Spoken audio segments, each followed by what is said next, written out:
이제 오늘 말씀에 보면은 예수님이 이제 지금까지는 하나님의 나라 사역을 갈릴리 지역을 중심으로 해서 하나님의 나라 사역을 하셨습니다. 그래서 이제 그 사역을 이제 마치고 예루살렘으로 이제 올라가는 그 첫 발걸음을 내딛는 장면이 바로 오늘 장면이라고 할 수가 있습니다. 그래서 51절 말씀에 보면 예수께서 승천하실 기약이 차감해 예루살렘을 향하여 올라가기로 굳게 결심하시고, 승천하실 기약이 찼다, 이런 말을 하죠. 굉장히 의미심장한 말이죠. 승천이라고 하는 것은 이제 예수님께서 하나님께로 이제 돌아가시는 겁니다. 그러니까 원래 우리 주님은 사실은 하늘에 하나님과 함께 계신 분 아닙니까? 그분이 인간의 몸을 입고 이 땅에 오셨다가 이제 승천이라고 하는 것은 원래 계시던 곳으로 돌아가는 그런 것이 승천의 의미죠. 그런데 이 승천할 기약이 다 찼다. 이 승천에는 반드시 전제되는 게 있죠. 그게 뭐냐면 십자가에 달려 돌아가셔야 된다라는 것입니다. 이게 사실은 승천의 기약이 찼다, 이 말은 이제 예수님께서 십자가에 달려 죽으실 날이 가까이 왔다, 사실 그것을 의미하는 거죠. 우리 누가복음 9장 그 31절에 이런 말씀 우리가 본 적이 있습니다. 영광 중에 나타나서 장차 예수께서 예루살렘에서 별세하실 것을 말할세, 그랬죠. 변화산상에서 예수님과 거기에 나타난 엘리야와 또 모세와 함께 이 얘기를 나눴는데, 여기서 예루살렘에서 별세하실 것을 말할다, 이때 이 별세라는 헬라어가 엑소두스라고 그랬잖아요. 이게 출애굽을 의미하는 엑소두스.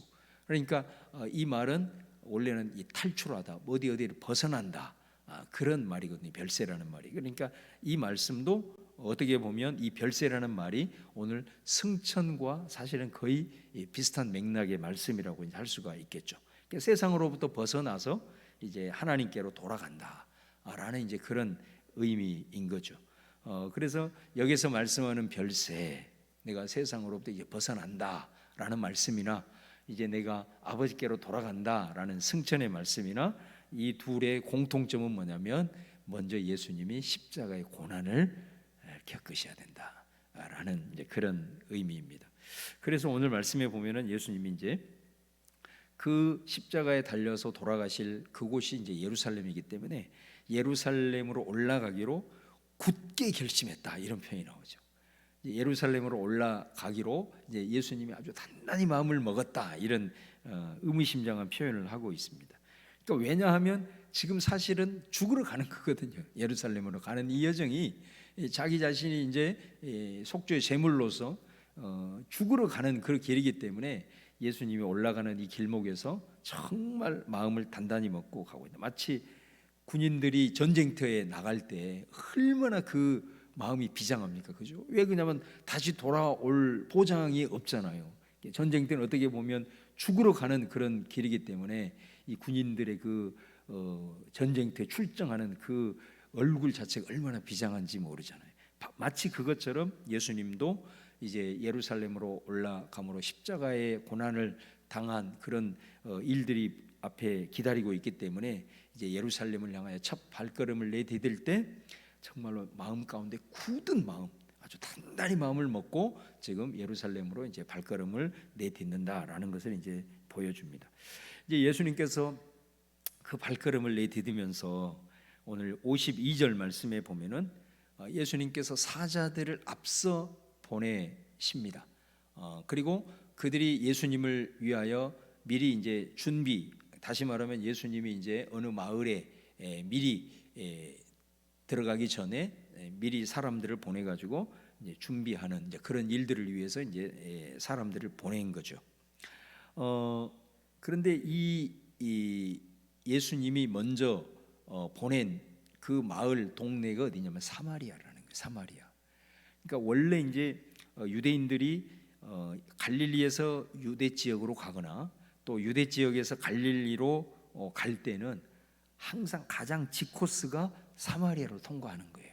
사마리아를 통과해야 가장 가까운 길이거든요. 그런데 유대인들은 이 길을 가지 않습니다.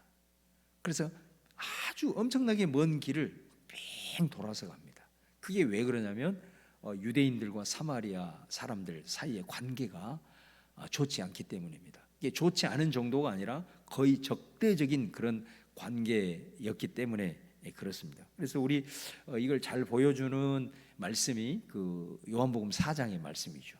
예수님이 거기에서는 이제 유대 지역에서 갈릴리로 이제 가시려고 하는 거죠. 오늘 말씀은 갈릴리에서 유대를 거쳐서 이제 예루살렘으로 가려고 하는 건데, 요한복음 4장에 보면은 예수님이 내가 반드시 사마리아를 통과해야 되겠다라고 아주 예수님이 단언을 하고 사마리아를 통과하려고 합니다. 원래는 유대인들은 절대로 그 길을 가지 않는다고 그랬잖아요. 그 예수님이 아예 의지를 가지고 나는 이번에 꼭 사마리아를 통과해야 되겠다 하고 유대 지역을 출발해서 이제 사마리아로 가죠. 가다가 사마리아의 이제 수가성이라는 곳에 이르러서 한 여인을 만나게 되죠. 우물가에서. 그래서 예수님이 그 여인에게 물 좀 달라고 이렇게 부탁을 하게 됩니다. 그랬을 때 그 여인이 이런 말을 하죠. 4장 9절을 같이 한번 보도록 하겠습니다. 한번 같이 한번 읽을까요? 시작. 사마리아 여자가 이르되 당신은 유대인으로서 어찌하여 사마리아 여자인 나에게 물을 달라 하나이까 하니 이는 유대인이 사마리아인과 상종하지 아니함일러라. 여기 보면 설명을 해주고 있죠. 왜 유대인들이 사마리아 지역을 거치지 않고 가는지. 바로 그거는 이 사마리아 사람들과 유대인들은 서로 상종하지 아니함이러라. 역사적으로 굉장히 골이 깊습니다. 그래서 서로 반목하면서 서로의 성전을 유대인들은 이 사마리아 사람들이 그 그리심산에다가 자기들만의 성전을 세웠는데 이거를 유대인들이 밤에 급습을 해가지고 그 성전을 다 회파시켜버려.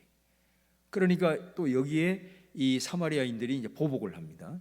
보복을 하면서 또 밤에 몰래 예루살렘 성전에 가서 유대인들이 가장 이렇게 더럽게 생각하는 그 돼지 떼를 막 그 유대인 성전에다가 예루살렘 성전에다 풀어버리는, 그렇게 하다 보니까 그들이 제일 중요하게 생각하는 성전을 서로가 이렇게 더럽히고 이런 것에 대해서 정말로 거의 뭐 상종도 하지 않고 적대 관계가 있는 이런 역사들이 이 두 인종들 가운데는 이제 있었던 것이죠. 그래서 이제 그런 관계 속에서 예수님이 어떻게 보면 이 사마리아 지역으로 이렇게 가기를 원하는 것 자체가 상당히 그때 당시의 정서로는 특이한 그런 현상이라고 할 수가 있습니다.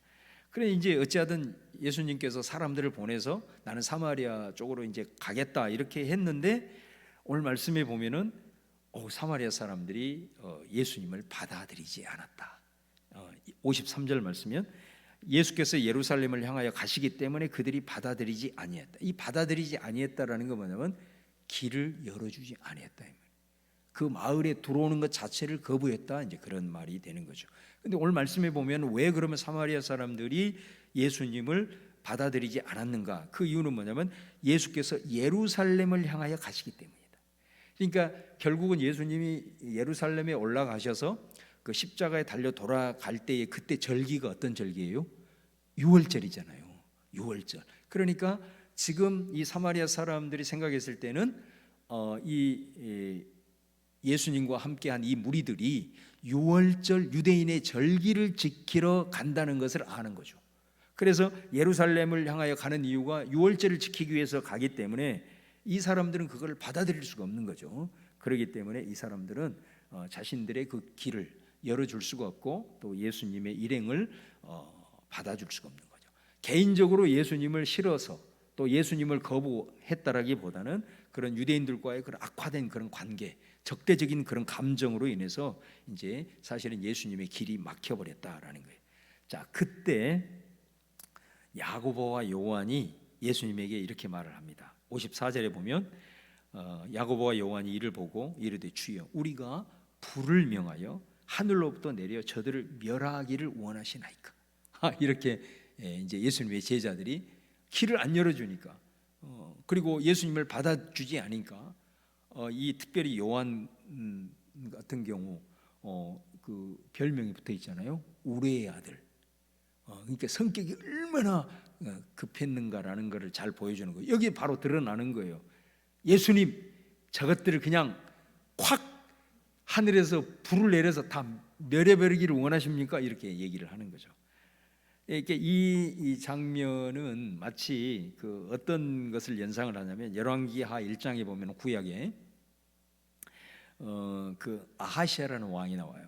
그 아하시아라는 왕이 이제 병이 걸렸는데 당연히 하나님을 믿는 나라기 때문에 하나님을 찾아야 되는데 이 하나님을 찾지 않고 바알세붑이라고 하는 에그론의 신인 바알세붑에게 찾아간 거예요. 그랬을 때 이 소리를 당시에 선지자였던 엘리야가 듣게 됩니다. 그래서 이 엘리야가 듣고 하나님의 그 음성을 듣고 아하시아의 신하들에게 이렇게 얘기를 하죠. 아하시아는 그 침상에서 내려오지 못할 것이다. 그러니까 그 얘기를 이제 아하시아 신하들이 얘기를 전해줍니다. 그러니까 이 왕이 얼마나 열받겠어요. 그래서 누가 그 얘기를 하든 그러니까 디셉 사람 엘리야입니다. 그 군대를 동원해 가지고 엘리야를 잡아와라. 그렇게 명령을 한 거예요. 그래서 이제 엘리야가 있는 곳에 이 사람들이 군대를 동원해 가지고 엘리야를 잡으러 갑니다. 잡으러 갈 때 엘리야가 그들을 보고 뭐라고 얘기를 하냐면 내가 만일 하나님의 사람이면 하늘에서 불이 내려와서 너희들을 살을 것이다. 이렇게 얘기를 해요. 그런데 말이 떨어지자마자 하늘에서 불이 내려와서 그 군인들을 다 살라버립니다. 이런 장면이 나와요. 그러니까 아마 이 사람들이 야고보와 요한이 그런 구약 성경의 전승을 잘 알고 있었는지 이거 저놈들을 그냥 하늘에서 불이 내려서 살라버릴까요? 이렇게 이제 예수님에게 얘기를 한 거예요. 얼마나 이거 아주 저주잖아요. 이건 완전히 얼마나 폭력적인 행동이에요. 아마 이 사람들은 그것이 예수님에게 굉장히 충성스러운 행동으로 여겨졌을지도 몰라요. 자, 근데 예수님은 그들의 말에 어떻게 반응을 하냐면 55절 56절에 보면 예수께서 돌아보시며 꾸짖으시고 함께 다른 마을로 가시니라. 그럼 여기서 예수님이 누구를 꾸짖었다는 거예요? 요한과 야고보를 꾸짖었다는 거예요. 그러니까 예수님이 그래 니네들 말이 맞다 하면서 저놈들 이게 아니고 요한과 야고보를 예수님께서 심하게 책망을 하신 거예요. 그러고 예수님이 다른 마을로 돌아서 갔다. 이렇게 말씀을 하고 있습니다. 여러분 어떻게 보면 지금 유대인과 사마리아와의 관계가 굉장히 적대적인 것이고 역사적으로도 여기에서 한번 공격을 하면 여기는 반드시 보복을 하고 이런 그런 상황이 계속해서 전개가 되어지고 있거든요.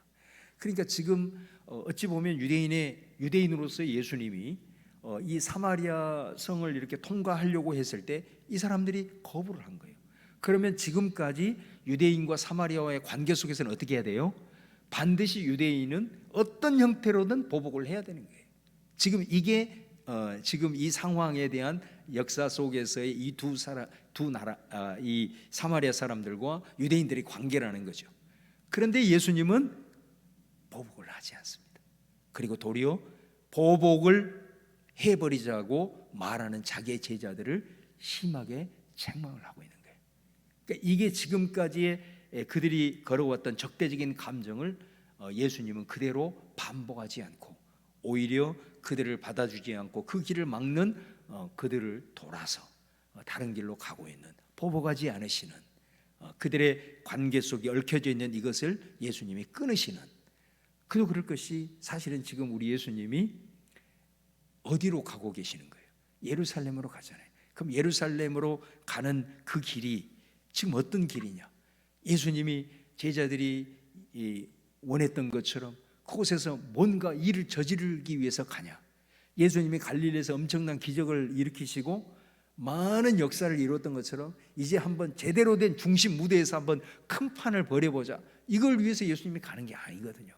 그리고 자신들을 거부했던 사람들 이번에 가서 한번 본때를 한번 보여주자라고 하는 어떤 권세와 힘과 능력을 보여주려고 가는 게 아니잖아요.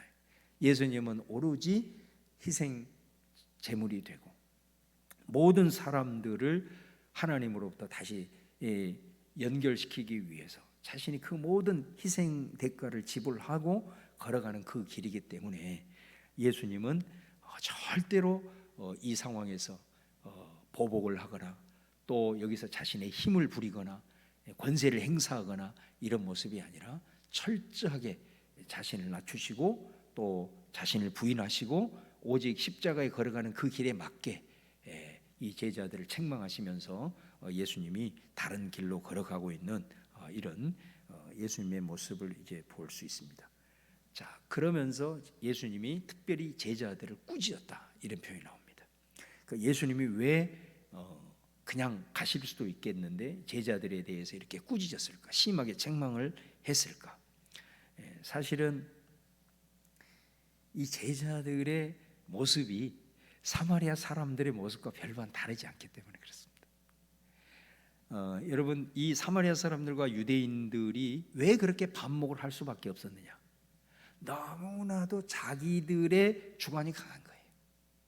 그래서 자기네들의 그 뚜렷한 어떤 신앙적인 관점과 생각을 가지고 상대방을 수용하고 인정하고 포용하는 게 아니라 유대인들은 사마리아 저것들 완전히 같은 우리와 같은 핏줄로 시작을 했지만 저것들은 이방인들보다도 더 못해 하면서 그들의 신앙을 계속해서 정죄하고 판단하고 또 사마리아 사람들 유대인들이 완전히 원래 복음에 그들이 가지고 있었던 율법에서 변질됐다. 왜냐하면 사마리아 사람들은 사실은 모세 오경만 인정하거든요.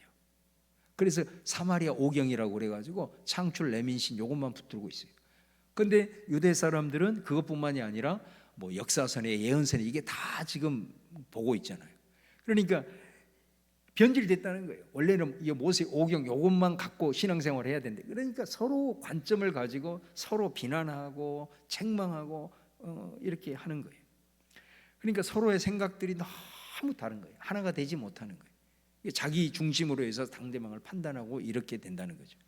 마치 여러분 이게 어떤 것과 같냐면 지금 예수님과 제자들도 마찬가지라는 거예요. 지난 시간에 우리가 좀 살펴보았듯이 지금 같이 예루살렘을 향하여 가고 있어요. 지금 같이 가고 있지만 예수님의 생각과 제자들의 생각은 전혀 다르다라는 겁니다. 지금 전혀 다르다라는 겁니다. 그래서 여러분 지금 이 제자들은 예수님이 지금 그런 희생하고 또 십자가를 지시고 이런 그 길을 걸어가는 이런 예수님의 생각과는 전혀 다른 생각을 갖고 있다는 거예요. 그래서 정작 여러분 어떻습니까?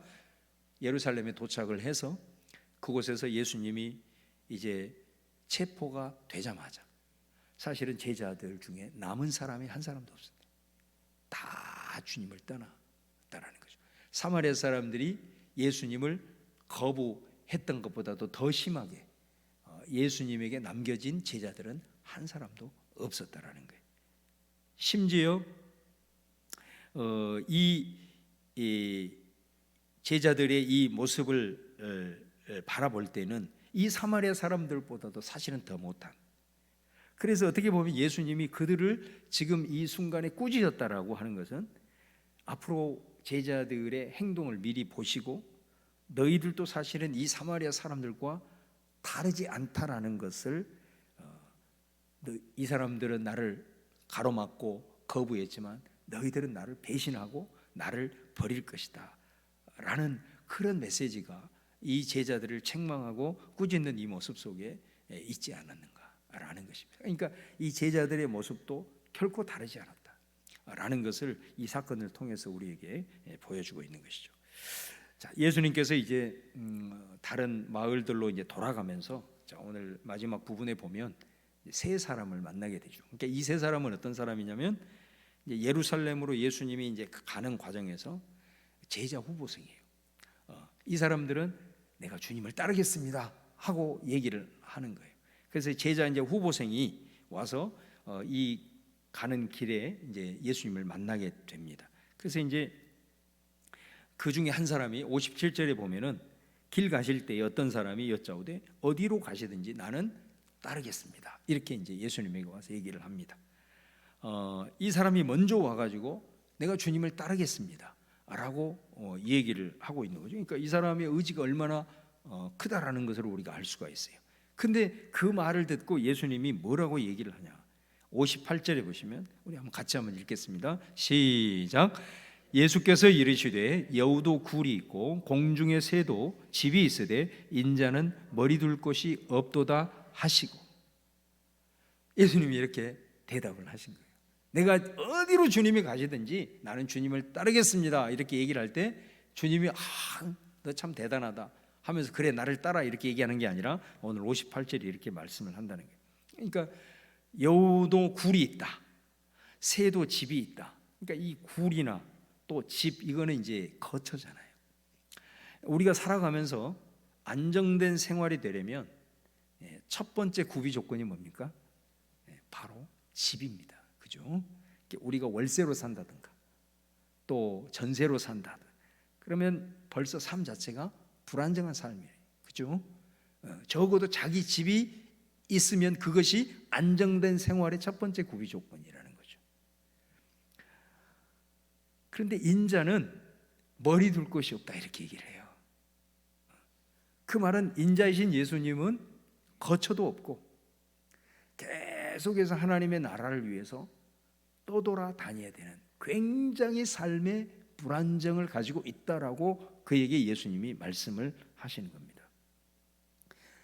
예수님께서 왜 자신을 어디든지 주님이 가든지 나는 따르겠습니다 라고 얘기를 하는 이 제자 후보생에게 예수님께서 이 말씀을 했을까?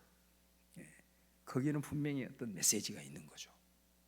사실은 예수님이 지금까지 하시는 수많은 말씀 중에서 사실은 오늘 이 본문 57절에서 마지막 62절의 예수님의 말씀이 사실은 가장 극단적인 메시지입니다. 어떻게 보면 이 말씀의 의미를 알고 이 본문을 읽게 되면 우리는 정말로 그 속에서 엄청난 부담감을 가질 수밖에 없는 사실 메시지인 거예요. 그러니까 예수님께서 왜 지금 이 말을 했느냐라고 했을 때는 현실의 삶에 있어서 자신의 삶의 안주함을 추구하는 사람은 하나님의 나라에 합당치 않다, 하나님의 나라의 일을 못한다. 사실은 굉장히 예수님이 강한 메시지를 지금 던지고 있는 것입니다. 다시 말하면 우리식으로 조금 더 풀어보면 내가 하나님의 일을 하고 하나님의 나라의 어떤 가치를 추구하려고 할 때 내가 풍족하고 내가 갖출 것 다 갖추고 나서 하리라, 이 사람은 절대 못한다는 거예요. 그거 말씀하고 있는 거예요. 여러분, 사실 우리들의 현실을 한번 바라보더라도 과연 이 예수님의 말씀이 그러면 무조건 극단적인 메시지라고 우리가 치부할 수 있느냐? 그럴 수 없습니다. 왜냐하면 사실은 여러분, 우리가 삶을 살아갈 때 내가 안정을 추구한다. 우리가 아무리 삶을 살아가면서 이 안정을 추구한다고 하더라도 우리들의 인생은 절대로 우리가 원하는 안정은 절대로 오지 않습니다. 언제 우리에게는 불안한 삶이 엄습할지 모르는 것이 사실은 우리가 걸어가는 인생의 길이다라는 것입니다. 그래서 계속해서 우리는 안정을 추구하게 되면 우리는 더 지금보다도 더 안정을 추구할 수밖에 없는, 그게 우리 사람들의 기본적인 심리라는 거죠. 내가 안정된 삶을 추구해야 되겠다. 그래서 예전에 비해서는 안정된 삶이야. 그래도 그것으로 만족하냐? 만족이 안 되는 거예요. 야, 언제 내 안에 불안한 삶이 올지 모르는데 조금 더 안정감을 더 추구해야지. 계속해서 그렇게 갈 수밖에 없는 것이 우리들의 삶의 모습이라는 것입니다. 그래서 사실 우리의 인생 자체를 그렇게 표현을 하잖아요. 우리 인생이라고 하는 건 항상 경계선상에 있다. 다시 말하면 안정된 것 같으면서도 불안한, 또 내 삶에서 뭔가를 좀 이룬 것 같으면서도 이룬 것 같다라고 생각을 해보면 여전히 또 이루어야 될 것이 너무나도 많은, 이게 사실은 어떻게 보면 평생 우리는 이것으로부터 완전히 자유할 수는 없다라는 거죠. 한 가지 문제를 해결하면 다른 문제가 기다리고 있는 것이 우리들의 모습이에요. 안전을 추구하는 이런 삶이 중요하지만 사실은 완전한 안전한 삶은 우리들의 인생 가운데는 사실은 존재하지 않는다라는 것입니다. 그러므로 내 삶의 안전을 먼저 생각하고 그것을 위해서 이런 소유를 먼저 확보하려는 그런 사람은 하나님의 나라의 제자로서는 합당하지 않다. 그것보다는 오히려 그런 제자로 살아가기가 쉽지 않다.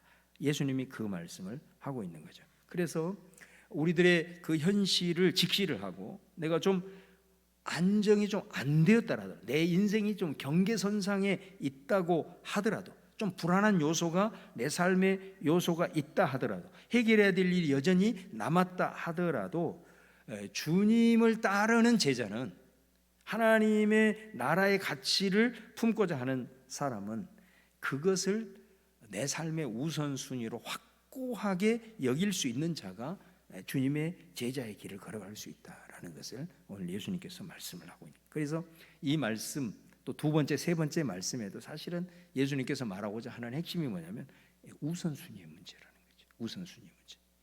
내가 죽을 때까지 안정을 확보하면서 살 수는 없다. 안정이 아니라 주님의 제자로서 내가 하나님의 나라의 일을 먼저 하고자 하는 그런 결단, 이것이 없이는 내 삶에 있어서 하나님의 나라의 일, 또 주님께서 말씀하시는 하나님의 나라의 이 가치에 대한 우선순위가 내 안에 견고하게 설정이 되지 않았을 때는 우리는 모든 삶에 조금만 불안이 오고 살아가면서 어떤 일들이 발생을 했을 때는 항상 우리는 하나님의 나라의 일과 모든 하나님의 나라의 가치는 우선순위에서 밀려날 수밖에 없다. 그렇게 해서는 하나님의 나라의 일을 제대로 감당할 수 없게 된다라는 아주 강력한 메시지를 주님께서 따르고자 하는 그 제자 후보생에게 이 말씀을 하고 있는 것을 볼 수 있습니다. 59절에 보면은 또 다른 사람에게 이번에는 예수님이 야 나를 따라 이렇게 도전을 하십니다. 그랬을 때 이 사람이 뭐라고 얘기하냐면 주님 나로 먼저 가서 내 아버지를 장사하게 하옵소서. 자식으로서 부모에게 있어서 제일 지금 중대한 부분에 대한 터치를 하는 거죠. 자, 그랬을 때 우리 주님이 뭐라고 얘기를 하냐? 60절 말씀에 죽은 자들로 자기의 죽은 자들을 장사하게 하고 너는 가서 하나님의 나라를 전파하라 이렇게 말씀을 해요. 얼마나 엄청난 말씀이에요, 이 말씀이. 이 말씀에 대한 해석이 사실은 굉장히 다양합니다. 그런데 저는 그 해석을 아무리 여러 가지 설명해 놓은 주석들을 참고를 해도 사실은 이걸 완벽하게 설명할 수 있는 해석이 없어요. 차라리 그것보다는 예수님의 이 말씀이 도대체 그러면 무슨 말씀일까? 이걸 이해하기 위해서는 구약의 한 예를 들면 오히려 훨씬 더 예수님의 이 말씀을 잘 이해할 수 있겠다. 그게 뭐냐면 나시린의 예입니다. 나시린 아시죠? 나시린은 자기가 기간을 정해요. 이 기간 동안만큼은 나는 완전히 하나님께 내 삶을 드렸습니다. 그 기간 동안에는 뭐 머리도 안 깎고 시체도 가까이 하지 않고 그죠? 이제 이런 규범이 있잖아요. 어떤 일이 있더라도 그 자기가 하나님 앞에 거룩하게 되기로 구별한 그 시간만큼은 철저하게 이제 그걸 지키는 거거든요. 나시린의 이제 규례를 보면은 민수기 6장 6절에서 7절 그 규례 중에 하나가 이런 대목이 있어요. 자기 몸을 구별하여 여호와께 드리는 모든 날 동안은 시체를 가까이 하지 말 것이요 그의 부모 형제 자매가 죽은 때라도 그로 말미암아 몸을 더럽히지 말 것이니 이는 자기의 몸을 구별하여 하나님께 드리는 표가 그의 머리에 있음이라. 나시린의 규례라는 게 이게. 내가 하나님 앞에 내 자신을 내 삶을 드려 이 기간 동안에 드려야 그 기간 동안에는 장례식도 참석하지 못하는 거예요. 이게 나시린 규례. 그러니까 여러분 이 나시린의 규례를 보면 예수님의 이 말씀이 어느 정도 좀 이해가 되십니까? 또 하나 더 보면 에스겔 24장에 보면 이런 대목이 나와요. 이 말씀은 제가 설명을 좀 드리겠습니다. 하나님께서 에스겔에게 뭐라고 얘기하냐면 에스겔아 정말로 너의 눈에 기뻐하는 거 내가 한번 너를 치겠다. 이제 이 에스겔의 출신이 원래 제사장이잖아요. 그리고 이 사람은 선지자로 이제 부름을 받았어요. 너가 정말로 중요하게 여기는 것들 내가 한번 치리니 너는 절대로 슬퍼하거나 눈물 흘리지 말아라. 그러면서 17절에는 또 뭐라고 얘기하냐면 죽은 자들을 위해 슬퍼하지 말고 조용히 탄식하고 수건으로 머리도 동이고 그 다음에 발에 신을 신고 입술을 가리지 말고 사람이 초상집에서 먹는 음식물도 먹지 말아라. 이렇게 하나님이 말씀을 하신 거예요. 그 말을 하나님께서 아침에 얘기를 하는 거예요.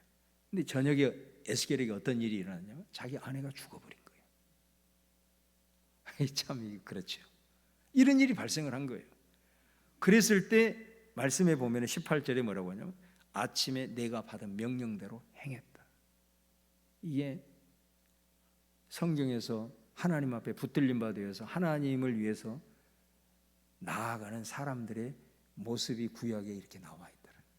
나시린의 규례나 에스겔을 통해서 그리고 특별히 대제사장도 마찬가지. 자, 이렇게 하나님 앞에 자신을 드린 그 사람들의 모습 속에서 이 구약의 내용을 보면 오늘 예수님이 죽은 자들로 자기의 죽은 자들을 장사하게 하고 너는 가서 하나님의 나라를 전파하라. 이 예수님의 말씀의 의미가 어떤 것인지 아마 여러분들은 어느 정도 충분히 느꼈으리라고 생각을 합니다. 중요한 것은 뭐냐면 제자로서 하나님 앞에 의탁하는 하나님의 사람들, 특별히 지금 이 예수님이 걸어가는 길은 십자가를 지기 위한 그 지금 행진이거든요. 예수님이 갈릴리에서 막 하나님의 나라 운동을 하고 있는 막 능력을 나타내고 역사를 이루는 그런 때가 아니라 지금은 이제 십자가를 지려고 가고 있는 이 상황인 거예요. 그러니까 제자들이 지금 예수님과 함께 가고 있다는 것은 그들이 이 십자가의 의미를 깨닫든 깨닫지 못하든 간에 지금 어떤 길이냐면 십자가의 길을 예수님과 함께 십자가를 지기 위해서 지금 걸어가고 있는 이 상황이거든요. 이런 십자가를 예수님과 함께 지기 위해서 걸어가는 그 제자의 삶, 그 제자의 삶이라고 한다면 오늘 너에게 있어서 무엇이 더 긴급하고 중대한 문제인가라는 것을 네 속에 확실한 우선순위로 설정을 하라라고 하는 예수님의 메시지가 되는 거죠. 자, 그 다음에 61절에 보면은 한 사람이 또 등장합니다. 그 사람이 나와서 뭐라고 하냐면 주여 내가 주를 따르겠나이다. 그러면서 그런데 주님 나로 먼저 내 가족과 작별하게 하옵소서. 그러니까 이 60절 말씀이 자식으로서의 부모에 대한 도리를 얘기했다면 이 61절은 부모로서 자기 가족과 또 자녀에 대한 도리에 대한 메시지를 던지는 거예요. 구약에 보면은 그 엘리사가 엘리야를 따르게 될 때에 스승으로 모시고 이제 엘리야를 내가 따르게 될 때에 엘리사가 엘리야에게 이렇게 요청을 합니다. 나로 하여금 부모님과 작별을 하도록 허락해 주십시오. 자, 그랬을 때 엘리야는 허락을 해줍니다. 그래서 엘리사는 자기 집에 가서 부모님과 작별을 하고 그리고 엘리야를 따르죠. 자, 그런데 오늘 예수님은 그것을 허락하지 않는 거예요. 그죠? 그러면서 오히려 뭐라고 얘기를 하냐면 62절에 보면은 손에 쟁기를 잡고 뒤를 돌아보는 자는 하나님의 나라에 합당하지 아니하니라. 이렇게 말씀을 하고 있다는 겁니다. 여러분, 이 사람들은 어떤 사람이에요? 제자 후보생이에요. 주님이 어디로 가든지 나는 주님을 따르겠습니다라고 자기들이 먼저 적극적으로 의지를 피력을 한 사람이에요. 그러면서 주님에게 요청을 하는 거예요. 그러나 주님 조금만 저에게 말미를 주십시오. 좀 시간적인 배려를 해 주십시오. 그리고 내가 부모로서 자식으로서 마땅히 해야 될 일들을 하게 해 주십시오라고 이제 그 말미를 청했을 때 사실 예수님의 이 말씀은 다 거절한 거거든요. 사실은 거절한 거거든요. 그럼 우리가 이 말씀을 읽으면서 상고하면서 예수님의 제자의 길을 누가 걸어갈 수 있을까? 아마 그런 생각을 우리 다 할 겁니다. 우리는 그걸 고민할 수밖에 없습니다.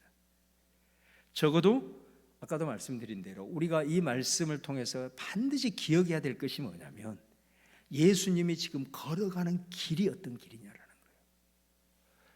어떤 길이라고요? 십자가의 길이에요. 십자가의 길. 십자가를 지기 위해서 가고 있다. 그러니까 예수님이 여기서 말씀하신 제자의 길이라고 하는 것은 뭐냐면 십자가를 지는 삶인 거예요. 그 십자가를 지고 내가 주님과 함께 그 십자가를 지겠다라고 하는 그 길목에서 자기를 따르려고 하는 이 세 명의 제자 후보생에게 예수님이 이 말씀을 하고 있다라는 것입니다. 그 말은 십자가를 지는 제자의 삶은 결코 쉽지 않다라는 것을 보여주고 있는 거예요. 자, 그렇다고 한다면 우리에게는 어떤 도전이 될까요? 우리가 예수님을 따른다라고 했을 때는 그 예수님의 발자취가 있을 건데 결국은 가장 그 핵심이 뭐냐면은 십자가거든요. 십자가.